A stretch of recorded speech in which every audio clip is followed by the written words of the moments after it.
घरोघरी मातीच्या चुली मालिकेच्या आजच्या भागामध्ये आपण पाहत आहोत. ऐश्वर्या दिवाळीसाठी तयार होत असते. खूप सारे दागिने, खूप सारे ज्वेलरी, त्याचबरोबर खूप काही गोष्टी ती घातलेल्या असतात. खूप महागडे आज तिच्याकडे वस्तू असतात. तेव्हाच ती म्हणत असते, आज आज खऱ्या अर्थाने मी दिवाळी साजरी करणार आहे. आज मी इथे सोन्या नाण्याने, त्याचबरोबर इथे माझ्याकडे एवढा पैसा दागिने आहेत आणि त्या रणदिव्यांकडे सदपंती पेटवायला सुद्धा तेल नसेल. तर आपण पाहतो इकडे जानकीने रांगोळी काढलेली असते आणि त्यामध्ये ती दिवे लावत असते. जानकी बाहेर अंगणात दिवे लावत असते, तर इकडे दुसऱ्या बाजूला मात्र लगेचच सगळेजण एका ठिकाणी बसलेले असतात. पण आपल्या आजीचं मात्र तोंड हे नेहमीप्रमाणेच सुरू असतं. आजी म्हणत असतात, तिकडे तिकडे बघा ती काय करते. म्हणजे ह्या पोरीला कशाची काहीच पडलेली नाहीये. इथे आज आपली ही दिवाळी आहे ना, ही अशी कोणामुळे साजरी करावी लागत आहे, तर ती त्या जानकीमुळे करावी लागत आहे. अगं सुमित्रा, एवढी वर्षानुवर्ष तू सोन्याचे दागिने घालून मिरवणारी माझी लेक, आज इथे हे सगळं कशामुळे होतंय, तर आज हे सगळं त्या जानकीमुळे होत आहे. आज जानकीमुळे तुला इथे हे असे नकली दागिने घालावे लागत आहेत, असं सुद्धा आता इकडे ती बोलत असते. आणि तेव्हाच आपण पाहतो की इकडे आता सुमित्रा म्हणत असते, अगं आई काय बोलतेस तू हे सगळं, आणि का नको बोलू, सांग ना, हे सगळं त्या ऐश्वर्यामुळे झालेलं आहे.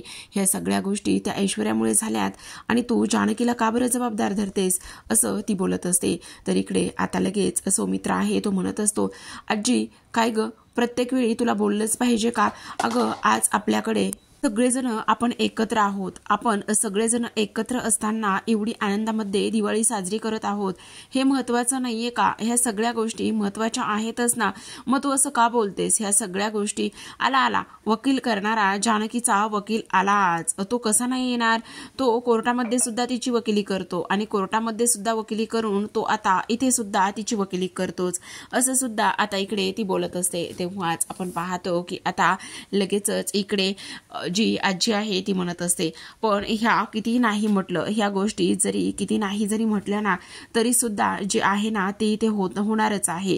आणि त्याहूनही सगळ्यात महत्त्वाचं म्हणजे तुम्ही कितीही नाकारण्याचा प्रयत्न केला ना, तरी सुद्धा मी तुम्हाला सांगते, इथे जी काही जानकी आहे, जानकीमुळेच ह्या सगळ्या गोष्टी इथे होत आहेत, हे मात्र तुम्ही इथे नाकारू शकत नाही, असं सुद्धा आता इकडे ती बोलत असते. तेव्हाच आपण पाहतो की आजी हे सगळं काही बोलत असताना जानकी बाहेर दिवे लावत असते आणि दिवे लावत असतानाच जानकीला सगळं काही ऐकायला जात असतं. ती म्हणत असते, आज ह्या जानकीमुळे तुम्ही रस्त्यावर आलेला आहात, आज ह्या सगळ्या गोष्टीमुळे इथे तुमची दिवाळी अशी साजरी होत आहे, ही गोष्ट तुम्ही कशी विसरू शकतात. त्याचबरोबर आपण पाहतो की सौमित्र म्हणत असतो, अगं आपला सगळा परिवार सोबत आहे, इथे एकमेकांना आनंद देणारे, घास भरवणारा इथे हात एकमेकांच्या सोबत आहे. आपण सगळेजण इथे एकमेकांच्या सोबत आहोत. मग तरी सुद्धा तू असा का विचार करतेस, असा विचार नको करूस. आणि तेव्हा लगेच आता इथे आजी म्हणत असतात, त्याने काय होतंय रे, फक्त इथे हात भरवला आणि घास भरवला आणि हात दिला म्हणून सगळ्या गोष्टी होत नाहीत.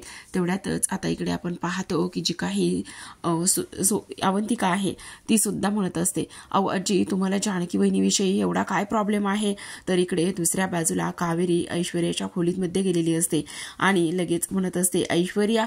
त्यावर लगेच ऐश्वर्या म्हणते, आई तू आलीस, बरं झालं आलीस, हे बघ आज मला तुला सगळ्या काही गोष्टी इथे दाखवायच्यात, असं म्हणून आता लगेचच इकडे ती म्हणत असते, काय दाखवायचं आहे ना, आज माझ्याकडे किती काय काय आहे, आज माझ्याकडे एवढे दागिने आहेत, एवढं सगळा पैसा, एवढं सगळं काही आहे आणि ह्या सगळ्या गोष्टी मला तुला दाखवायच्या आहेत, असं सुद्धा आता इकडे ती बोलत असते. त्यावर लगेचच आता इकडे तिला कावेरी समजावते आणि म्हणत असते, अगं हे सगळं काय आहे, आणि त्याहूनही सगळ्यात महत्त्वाची गोष्ट म्हणजेच की हे बघ, ह्या सगळ्या पैसे आणि त्याचबरोबर हे सगळे दागदागिने, ह्या सगळ्या काही क्षणाच्या गोष्टी असतात ऐश्वर्या, तुला सांगू. आणि त्याहूनही सगळ्यात महत्त्वाची गोष्ट म्हणजे की तू आयुष्यामध्ये किती आनंदी आहेस, हे सगळ्यात जास्त महत्त्वाचं आहे ना. आणि त्याहूनही सगळ्यात महत्त्वाचं म्हणजे तू किती आणि काय करतेस, हे सुद्धा सगळ्यात जास्त महत्त्वाचं आहे. हे बघ ऐश्वर्या, ह्या दागदागिन्यांमुळे इथे आनंद मिळत नाही, तर तुला सांगू आनंद इथे कशामुळे मिळतो, तर आपल्या माणसांमुळे आनंद मिळतो. आज ऐश्वर्या तुझ्याकडे एवढं सगळं असून सुद्धा तू एकटी पडलेली आहेस. आज हे सगळं सुख समाधान पाहण्यासाठी तुझ्याकडे कोणी आहे का? हे दाग दागिने ह्या सगळ्या गोष्टीची काय करायची आहे? तू जे काही माणसं इथे सोडून आलेली आहेस ते माणसं आज तुझ्याकडे नाही आहेत आणि ते माणसं आज तुझ्याकडे नसल्यामुळे इथे तू एकटी पडलेली आहेस असं सुद्धा आता इकडे ती लोक बोलत असतात. तेव्हाच आपण पाहतो की हे सगळं काही ते बोलल्यानंतर आता ऐश्वर्याला राग आलेला असतो. ऐश्वर्या म्हणत असते ह्या सगळ्या गोष्टी फक्त आणि फक्त इथे तुलाच माहिती आहेत का? आणि ह्या सगळ्या गोष्टी इथे तुझ्यामुळे होत आहेत काही. आणि प्लीज मला हे असलं अजिबात तू सांगू नकोस आणि हे मला अजिबात असलं काही ऐकायचं सुद्धा नाहीये. अगं ऐश्वर्या, तू हे सगळं एकदा तुझ्या मनाला विचारून बघ की खरंच तू इथे हॅपी आहेस का? तू इथे आनंदी आहेस का? तर अजिबात असं नाही आहे ऐश्वर्या. तू तुझं सुख मागे ठेवून आलेली आहेस आणि इथे बदल्याच्या भावनेमध्येच तू जगत आहेस. तर आता आपण पाहतो की इकडे लगेचच अवंतिका म्हटलेली असते, मला एक गोष्ट कळत नाहीये आजी, जानकी बहिणीने असं काय वाईट केलंय हो? जानकी बहिणीने इथे घरासाठी एवढ्या सगळ्या गोष्टी केल्या, आजपर्यंत तिने हे घर एवढं छान पद्धतीने सांभाळलंय, मग आता तिच्याकडून ही चूक झाली आहे तर तुम्ही ती पोटात घेणार नाहीये का? तेवढ्यातच आता जानकी आलेली असते आणि जानकी म्हणत असते, आजी हे बघा, तुम्हाला एक गोष्ट सांगू, तुम्ही अगदी बरोबर बोललात. इथे मान्य आहे आज आपल्याकडे सोन्याचे हिऱ्यांचे दागिने नाही आहेत, नकली दागिने आहेत, पण मला त्या हिऱ्या आणि सोन्याच्या दागिन्यांची गरज नाही आहे. सगळ्यात महत्त्वाचं म्हणजे माझी माणसं माझ्यासोबत आहेत आणि माझी माणसं माझ्यासोबत असल्याने त्यातच माझा आनंद आहे आणि त्यातच माझी दिवाळी आहे. त्यामुळे तुम्ही नका काळजी करू आजी, असं जानकी बोलत असते. तेव्हाच आता इकडे नाना म्हणत असतात, जानकी तू नको यांच्या बोलण्याकडे लक्ष देऊ, कारण ह्या कधी काय बोलतील हे आपल्याला अजिबात सांगता येत नाही. आणि त्याहूनही सगळ्यात महत्त्वाचं म्हणजे तू जे काही मला इथे सांगतेस बोलतेस ना ते अगदी पटत आहे बघ. असं म्हटल्यानंतर जानकी म्हणत असते, आजी आज दिवाळीचा सण आहे ना, आणि दिवाळीचा सण असल्यामुळे मला असं वाटतंय की सगळ्यांनी फराळाचा आनंद घ्यावा, तोंड गोड करावं. असं म्हणून जानकी लगेच सगळ्यांना जो तिने तिच्या हाताने फराळ बनवलेला असतो तो फराळ सगळ्यांना ती इथे चाखायला देत असते आणि सगळेजण फराळाचा आनंद घेत असतात. तर आता आपण दुसऱ्या बाजूला वळूयात. इकडे आता सयाजी काकांच्या घरी लक्ष्मीपूजनाची तयारी असते. लक्ष्मीपूजनाची तयारी होत असताना सुंदर असं लक्ष्मीपूजन ते मांडलेलं असतं. त्याचबरोबर सयाजी आणि इकडे ऐश्वर्या लक्ष्मीपूजनाला बसलेले असतात. आता सयाजी काका पूजा करून घेत असतात तर कावेरी मात्र तिथे बाजूलाच उभी असते आणि इकडे ऐश्वर्या म्हणत असते, डॅडा आज खरंच खूप आनंदाचा दिवस आहे. तेवढ्यातच आपण पाहतो की इकडे लगेचच जे काही सयाजी काका आहेत ते कावेरीला म्हणत असतात, अहो भरल्या घरामध्ये असं काय तोंड पाडून बसलाय, जरा तरी हसा ना, आज लक्ष्मीपूजन आहे आणि आज लक्ष्मीपूजन असल्या कारणाने तुम्ही असं करणार आहात का? तेव्हाच इकडे आता इकडे जी ऐश्वर्या आहे ती म्हणत असते, आणखी दुसरं काय करणार आहे डॅडा, तिला हेच तर येतं, ह्यापेक्षा वेगळं ती काहीही करू शकत नाही, असं सुद्धा आता इकडे ते बोलत असतात. तेव्हाच सयाजी म्हणत असतात, हे बघा आज घरामध्ये लक्ष्मीपूजन आहे, दिवाळी आहे आणि ह्या दिवाळीच्या सणासुदांच्या दिवसामध्ये तुम्ही असं घरामध्ये तोंड पाडून बसणार आहात का?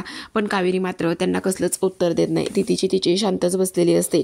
ती लक्ष्मीपूजन फक्त आणि फक्त पाहत असते. तर इकडे ऐश्वर्या म्हणत असते, डॅडा जाऊ द्या ना, कशाला उगाचच तिच्या नादी लागता, ती घरात असून सुद्धा नसल्यासारखी आहे, तिचं लक्ष ना फक्त आणि फक्त इकडे त्या जानकीकडे आहे. काय गाई बरोबर बोलते ना मी? त्यावर लगेच कावेरी म्हणत असते, तुम्हाला जे समजायचंय ते समजा, पण असं काही नाहीये, माझं लक्ष पूर्ण इथेच आहे. त्यावर आपण लगेच पाहतो की इकडे ऐश्वर्या उठलेली असते आणि तिची पूजा संपन्न झालेली असते. तेव्हा लगेच इकडे दुसऱ्या बाजूला जानकी आणि त्याचबरोबर इथे रणदिव्यांच्या घरातली सुद्धा लक्ष्मीपूजन अवंतिका आणि सौमित्रच्या हाताने झालेलं असतं. तेव्हा जानकी मात्र अगदी शून्यात हरवलेली असते आणि तिच्या खोलीमध्ये असते. तेवढ्यातच आता इकडे ऋषी येतो आणि तो म्हणत असतो, काय ग जानकी काय झालेलं आहे? तेव्हा ती म्हणत असते, नाही ऋषिकेश काही नाही. अगं नाही कसं, एवढी कसला विचार करतेस, एवढी अस्वस्थ का आहेस? त्यावर जानकी म्हणत असते, नाही ऋषिकेश मला खूप टेन्शन आलंय हो. तेव्हा तो म्हणतो, कसलं टेन्शन आलंय तुला आणि कशाचं टेन्शन आलंय? अगं आज एवढा दिवाळीचा सण झालेला आहे आणि तू टेन्शनमध्ये असं बरं दिसतं का? त्यावर ती म्हणत असते, ऋषिकेश इथे मला वाटतंय की मी इथे त्या गोष्टीमुळे किंवा आईला घरी आणल्यामुळे इथे आपण सगळे रस्त्यावर तर येणार नाही आहोत ना? तेव्हा ऋषिकेश म्हणत असतो, अजिबात रस्त्यावर वगैरे येणार नाहीये, तू असा का विचार करतेस? पण ऋषिकेश मला असं वाटतंय की हे सगळ्या गोष्टी ना फक्त आणि फक्त इथे माझ्यामुळे झालेल्या आहेत. त्यावर ऋषिकेश म्हणत असतो, हे बघ अजिबात काळजी करू नकोस, माझा तुझ्यावर पूर्ण विश्वास आहे. आणि त्याचबरोबर सगळ्यात महत्त्वाचं म्हणजे तुझ्यामुळे कोणत्याच गोष्टी झालेल्या नाहीयेत. आपण मिळून ह्या सगळ्या गोष्टीवरती मात करू. आणि हे सगळं कोणामुळे झालंय, काय झालंय हे तर माहितीच आहे ना तुला. हे सगळं फक्त आणि फक्त इथे जी काही ऐश्वर्या आहे तिच्यामुळे झालेलं आहे. आणि तू आजीचं बोलण्याचं एवढं कधीपासून मनावर घ्यायला लागलेली आहेस. त्यावर लगेच आता ती म्हणत असते, नाही व आजीच्या बोलण्याचं मी कुठे मनावर घेते. आजीच्या ह्या सगळ्या बोलण्याची मला आता सवय झालेली आहे. पण मला एक वेगळ्याच गोष्टीचं टेन्शन आलंय. काय, कोणत्या गोष्टीचं टेन्शन आलंय? त्या प्रॉपर्टीचं. त्यावर ऋषिकेश म्हणत असतो, हे बघ, काळजी करू नकोस, आज दिवाळीचा सण आहे आणि अशी नाराज राहू नकोस प्लीज. या घरची लक्ष्मी आहेस तू.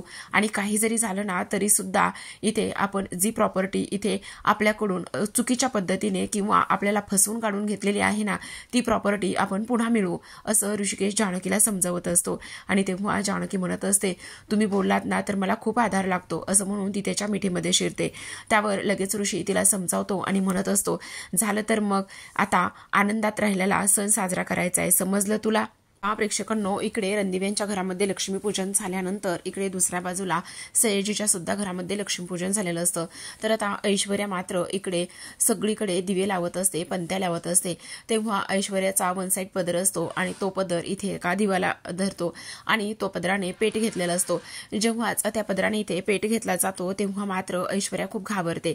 ऐश्वर्या जोराजोरातच ओरडत असते, डॅडा डॅडा प्लीज प्लीज डॅडा मला मदत करा, डॅडा तुम्ही कुठे आहात, डॅडा मला वाचवा, डॅडा प्लीज मला वाचवा, असं सुद्धा आता इकडे ती बोलत असते. तेव्हा आपण पाहतो की आता ऐश्वर्या सयाजीला आणि तिच्या आईला आवाज देत असते. ऐश्वर्याने आवाज दिल्यानंतर इकडे आपण पाहतो की तिची मदत करायला कोणीच आलेलं नसतं आणि तिची मदत करायला कोणीच न आल्यामुळे इकडे मात्र तिथे पाण्याची एक बादली असते, साडीनं पेट घेतलेला असतो आणि ऐश्वर्या कसलाच विचार करत नाही आणि लगेच तिथे असलेली बादली स्वतःच्या अंगावरती ओतून घेते आणि जी पदराला आग लागलेली असते ती विझवण्याचं काम करते. आता तिची अवस्था मात्र खूपच जास्त विचित्र झालेली असते. एवढे सोने नाणे, त्याचबरोबर एवढी महागडी साडी, ह्या सगळ्या गोष्टी घालून मात्र तिचा काहीच उपयोग झालेला नसतो, कारण आज मात्र तिचा मेकअप उतरलेला असतो. तेवढ्यातच आता सयाजी आणि त्याचबरोबर कावेरी धावतच आलेले असतात. दोघे सुद्धा धावतच आल्यानंतर आपण पाहतो की इकडे ऐश्वर्या म्हणत असते, डॅडा तुम्ही कुठे होतात, डॅडा तुम्ही कुठे होतात? त्यावर लगेचच आता इकडे सयाजी म्हणतो की काय झाले बाळा, ऐशू बेटा काय झाले, काय झाले हे सगळं काही? तेव्हा इकडे आता कावेरी म्हणत असते, अगं ऐश्वर्या हे सगळं काय आहे? त्यावर लगेच ऐश्वर्या सगळा ब्लेम इथे कावेरीला टाकते. ती म्हणत असते, ह्या सगळ्या गोष्टी इथे ह्या बाईमुळे झालेल्या आहेत. हिने मला शिव्या शाप दिला आणि हिनेच मला शिव्या शाप दिल्यामुळे ह्या सगळ्या गोष्टी झाल्यात. आज हिच्यामुळे माझी अवस्था झालेली आहे. ही दळभद्री आहे. ही जर मला ह्या सगळ्या गोष्टी बोलली नसती तर माझ्या आयुष्यामध्ये इथे असं झालंच नसतं. डॅडा माझ्या पदराला आग लागली होती आणि आता मी मेले असते त्या आगीमध्ये. तर इकडे दुसऱ्या बाजूला पूर्ण रणदिवे कुटुंब बाहेर एन्जॉय करत असतं. सगळेजण छान फटाका वाजवत असतात. सगळ्यांच्या हातामध्ये इथे फुलझाड्या असतात आणि सगळ्यांच्या हातामध्ये फुलझाड्या असताना ते छान सुरसुऱ्या इथे पेटवण्याचं काम करत असतात. तेव्हाच आपण पाहतो की इकडे आता सगळेजण आनंदात असतात आणि इकडे जानकी म्हणत असते, नाना खरं सांगू का, आज खऱ्या अर्थाने आपण सगळेजण एकत्र आहोत आणि खऱ्या अर्थाने आपली लक्ष्मीपूजन आणि दिवाळी साजरी होत आहे. तेव्हाच नाना म्हणत असतात, जानकी बरोबर आहे, अगदीच तू जे बोलतेस ना ते अगदीच बरोबर आहे. तर इकडे दुसऱ्या बाजूला इकडे कावेरी म्हणत असते, अगं ऐश्वर्या असं काय बोलतेस, इथे नको असं अभद्र बोलूस आज सणासुदीच्या दिवशी. त्यावर लगेच ऐश्वर्या म्हणत असते, का नको बोलू, हे सगळं तुझ्यामुळे झालेलं आहे. त्यावर लगेच आता सयाजी सुद्धा इकडे कावेरीवर ओरडतात आणि म्हणतात, काय चाललंय तुमचे, आज सणासुदीच्या दिवशी हे सगळं काय आहे? माझ्या पोरीला तुम्ही शिव्या शाप का आणि कशामुळे देत आहेत? तुमची हिंमत कशी झाली ह्या सगळ्या गोष्टी इथे करण्याची? त्यावर लगेचच कावेरी म्हणते, अहो मी असं कसं करेल, मी तिची आई आहे आणि आई असताना मी असं तिला शिवा शाप वगैरे कसं देईल? त्यावर ऐश्वर्या म्हणत असते, हो तुला त्या जानकीचा खूप जास्त पुळका आहे ना, तुला असंच वाटतं ना की मी इथे चुकीची आहे आणि जर तुला चुकीचे आहे असं वाटत असलं तर इथे तुझा विचार मी करणार नाही. पण एक गोष्ट मात्र नक्की लक्षात ठेव, हे सगळं तुझ्यामुळे होतंय. पर लगेचच आता सयाजी म्हणत असतात, हे बघा तुम्ही ह्या सगळ्या गोष्टी अजिबात सांगायच्या नाहीयेत आणि त्याहूनही महत्त्वाची गोष्ट म्हणजेच की मी आणि माझी लेक काय करायचं ते मी बघून घेईन. त्यावर लगेचच आता इकडे कावेरी म्हणत असते, हे सगळं माझ्यामुळे नाही झालेलं, हे सगळं तुझ्या कर्माचे फळ आहेत. असं बघ ऐश्वर्या, मला एक गोष्ट सांग, जेव्हा जेव्हा तू जानकीचा राग करायला गेलीस, जेव्हा जेव्हा तिचं वाईट करण्याचा तू इथे प्रयत्न करायला गेलीस तेव्हा तेव्हा तुझ्या बाबतीत किती आणि काय काय गोष्टी झालेल्या आहेत हे तू कशी काय विसरू शकतेस ग? जेव्हा जेव्हा तू तिचा बदला घ्यायला गेलीस तेव्हा तेव्हा तुला राग आणि त्याचबरोबर तुला ह्या सगळ्या गोष्टी इथे होतच होत्या ना. तू आनंदी नव्हतीस, तू बदला घ्यायला जात होतीस पण तुझी चिडचिड होत होती. बरोबर आहे की नाही? बोल ना. हे सगळं तुला होत होतं. मग तू इथे का अशी करतेस? अगं वाईट कर्म केले तर आपल्याला देव तू सुद्धा त्याचं वाईटच फळ देतो. मग चांगलं कर्म करत राहा. मी तर म्हणते त्या जानकीला विसरून जा. तिच्यासोबत ना बदला घेऊ नकोस ना तिला धडा शिकवण्याचा तू प्रयत्न करू नकोस. नको करूस ग. अगं ती जानकी तुझा विचार सुद्धा करत नाही तरी सुद्धा तू त्या जानकीमुळे स्वतःचं आयुष्य काय इथे उद्ध्वस्त करून घेतेस बाळा. अगं सगळी नाती इथे तू मागं सोडून आलेली आहेस आणि जी नाती मागं सोडलीस त्याला एकदा पुन्हा धरण्याचा प्रयत्न कर. तुझ्या आयुष्यामध्ये नक्कीच आनंद येईल. त्यावर लगेच ऐश्वर्या म्हणत असते, ए चल हो बाजूला. आणि मला बाळा वगैरे म्हणायचं नाहीयेस. मी तुझी बाळा वगैरे नाहीये आणि ह्या गोष्टी मला अजिबात सांगायच्या नाहीयेस. आणि इकडे जी ऐश्वर्या आहे ना, ही ऐश्वर्या स्वतःला काय करायचं ते तिचं तीच ठरवते. तू सांगायची गरज नाही. त्यावर कावेरी म्हणत असते, हेच तर ऐश्वर्या, हेच मी तुला समजावते. आतापर्यंत तर तू कुठलीच गोष्ट ही आईची ऐकली नाहीयेस ग, पण आता तरी ऐकण्याचा प्रयत्न कर ऐश्वर्या. अगं स्वतःचं आयुष्य उद्ध्वस्त करून घेऊ नकोस ग. त्यावर ती सयाजीला म्हणत असते, ह्या सगळ्या गोष्टीला तुम्ही जबाबदार आहात. ह्या सगळ्या गोष्टी इथे तुमच्यामुळेच होत आहेत. वाच आपण पाहतो की इकडे आता ती तिला खूप समजावण्याचा प्रयत्न करत असते आणि समजावून सुद्धा तिला मात्र काहीच फरक पडत नसतो. तर आता ऐश्वर्या खूप चिडलेली असते आणि ती म्हणत असते, तुला जर एवढाच अपुळका असेल ना तर तू बिंदास त्या जानकीकडे निघून जा. तुला जर एवढं सगळं काही करायचं असेल ना तर तुला जे काही करायचं आहे ना ते तुझं कर, असं इकडे आता ती बोलत असते. तेव्हाच प्रेक्षकांनो आपण पाहतो की आता इकडे ती तिला समजावण्याचं खूप काम करते आणि समजावण्याचं खूप काम करून सुद्धा ऐश्वर्या मात्र तिचं काहीच ऐकत नाही. कावेरी शेवटी रडकुंडीला आलेली असते आणि रडणारी कावेरी एवढं सगळं सांगून एवढं सगळं समजावून सुद्धा इकडे मात्र ऐश्वर्या काहीच ऐकत नाही. शेवटी सयाजी मात्र तिला बाजूला करतात आणि सयाजी तिला बाजूला केल्यानंतर म्हणत असतात, हे बघा इथे तिला काय करायचंय आणि काय नाही करायचं हे सगळं समजावून सांगण्यासाठी हा तिचा बाप अजून जिद्द आहे. त्यामुळे ह्या सगळ्या गोष्टी इथे तुम्हाला समजावून सांगण्याची काही गरज नाही, समजलं? त्यामुळे तुम्ही ह्या सगळ्या गोष्टीमध्ये अजिबात पडणार नाही आहात, असं सुद्धा आता इकडे सयाजी बोलत असतो. त्यावर लगेच आता कावेरी म्हणत असते, करा करा करा, तुम्हाला जे काही करायचं आहे ना त्या सगळ्या गोष्टी तुम्ही करा. मी तुम्हाला काहीच बोलणार नाहीये आणि तुम्हाला मी काहीच सांगणार सुद्धा नाहीये. आतापर्यंतच तुम्ही इथे माझं काही ऐकलं नाही तर आता इथून पुढे तुम्ही माझं काय ऐकणार आहात, तेव्हा मी तुम्हाला कुठलीच गोष्ट सांगणार नाही, असं सुद्धा इकडे आता ती बोलत असते. आता असं म्हटल्यानंतर आता इकडे ऐश्वर्या म्हणत असते, काही जरी झालं ना तरी सुद्धा इकडे मी त्या जानकीला धडा शिकवल्याशिवाय आणि तिला संपवल्याशिवाय राहणार नाही. तर आपण पाहतो की इकडे रणदिवे कुटुंबामध्ये इकडे खूपच सगळेजण आनंदी असतात. सगळेजण दिवाळी साजरी करत असतात आणि सगळेजण दिवाळी साजरी करत असताना दिवाळीचे फोटो ती लोक क्लिक करत असतात, सेल्फी काढत असतात आणि सेल्फी काढत असताना सगळ्यांच्या चेहऱ्यावरती आनंद असतो. सगळेजण एन्जॉय करत असतात. त्याचबरोबर जानकी आणि त्याचबरोबर ऋषीने खूप छान असं दिवाळीचं डेकोरेशन सेलिब्रेशन हे सगळ्यांनी मिळून केलेलं असतं.